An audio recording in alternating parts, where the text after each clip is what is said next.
Bismillahirrahmanirrahim. Assalamualaikum warahmatullahi wabarakatuh. Alhamdulillah. Alhamdulillahilladzi arsala rasulahu bil huda wa dinil haqq liyudhhirahu 'ala ad-din kullihi wa kafa billahi shahida. Asyhadu an la ilaha illallah wahdahu la syarika lah wa asyhadu anna sayyidana wa nabiyyana Muhammadan 'abduhu wa rasuluh.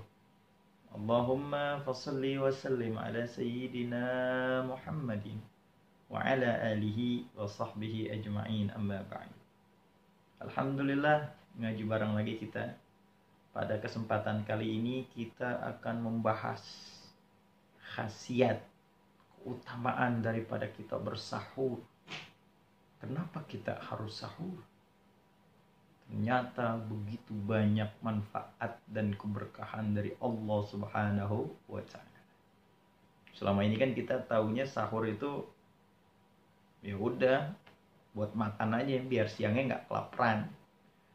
Nah, tapi kali ini kita akan mengaji, membahas kitab Bulughul Maram karangan Al-Imam Al-Hafidh Ibnu Hajar Al-Asqalani. Ada sebuah hadis dari Anas bin Malik.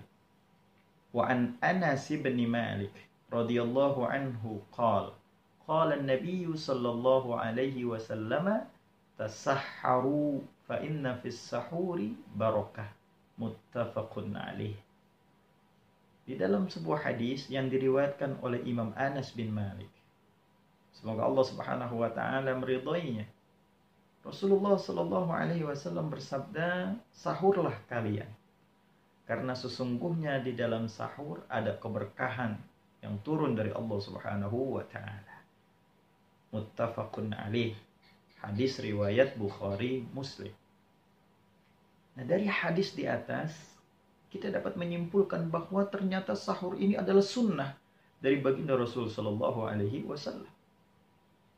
Jika sunnah maka sepantasnya kita mengerjakan, karena jika kita kerjakan mendapatkan pahala.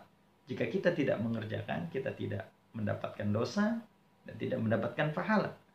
Sayang di bulan suci Ramadan seluruh amalan jika sunnah kerjakan.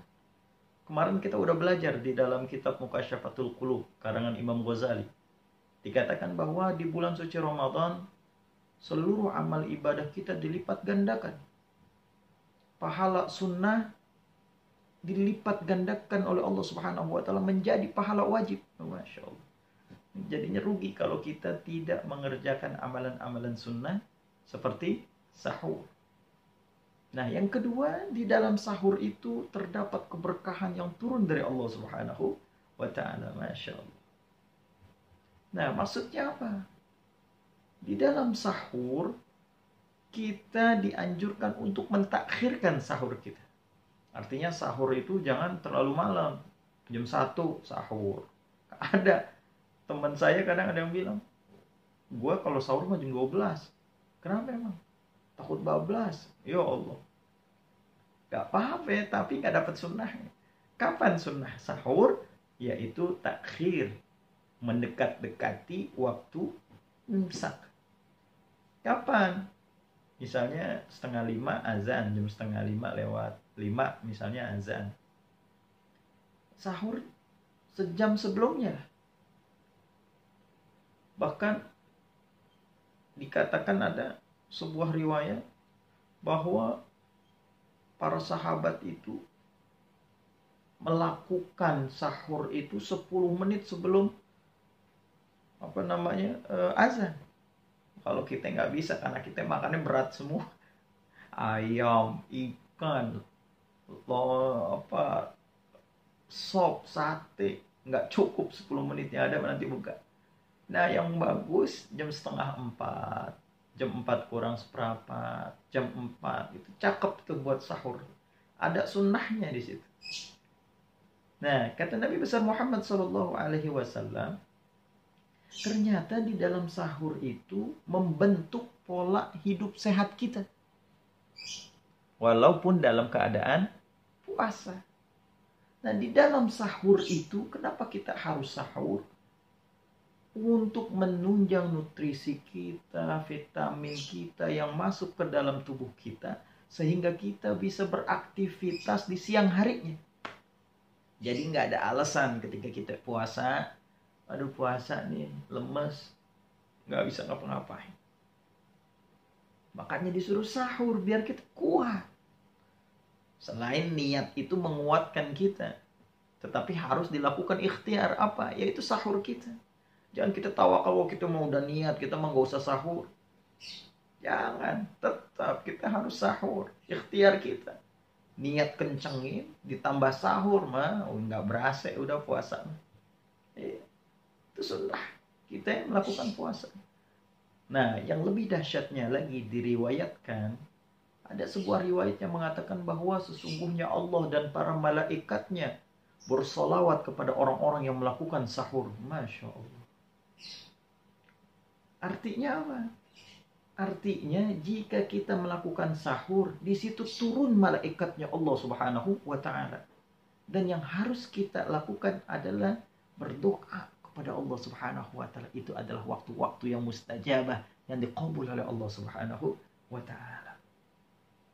Ingat, di dalam kitab Daqaiqul Akhbar karangan Al-Imam Asy-Syaikh Abdul Rahim bin Ahmad Qadi, di situ dijelaskan bahwa setiap hari itu kita ada malaikat yang menjaga kita.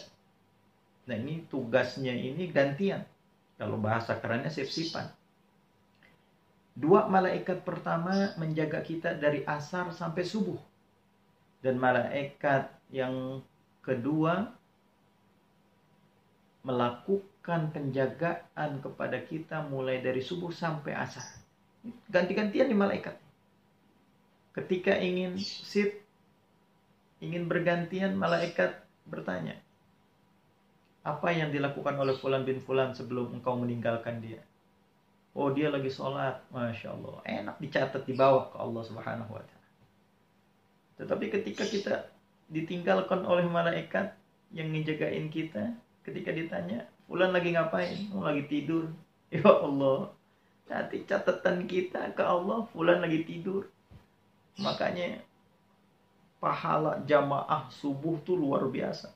Karena disaksikan oleh malaikatnya Allah Subhanahu wa Ta'ala.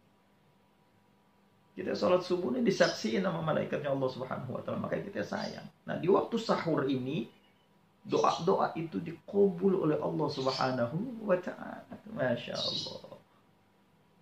Bahkan ada sebuah riwayat dari Nabi besar Muhammad SAW. Sesungguhnya yang membedakan puasanya orang yang muslim, puasa orang muslim ini kayak kita semuanya nih, puasa orang muslim dan orang ahlil kitab, artinya orang-orang yang selain Islam, yang membedakan puasa kita dengan mereka adalah di dalam sahur. Mereka nggak pakai sahur, tetapi kita orang Islam dikasih sahur, bahkan disunnahkan oleh baginda Rasulullah Sallallahu Alaihi Wasallam. Masya Allah. Itulah keutamaan khasiat kita melakukan sahur. Yang intinya selain membuat pola hidup kita sehat, menjaga stamina kita agar kita bisa beraktivitas di pagi dan siang harinya. Dan terlebih lagi, ada waktu yang mustajabah, yaitu kapan? Di waktu kita sahur menjelang subuh.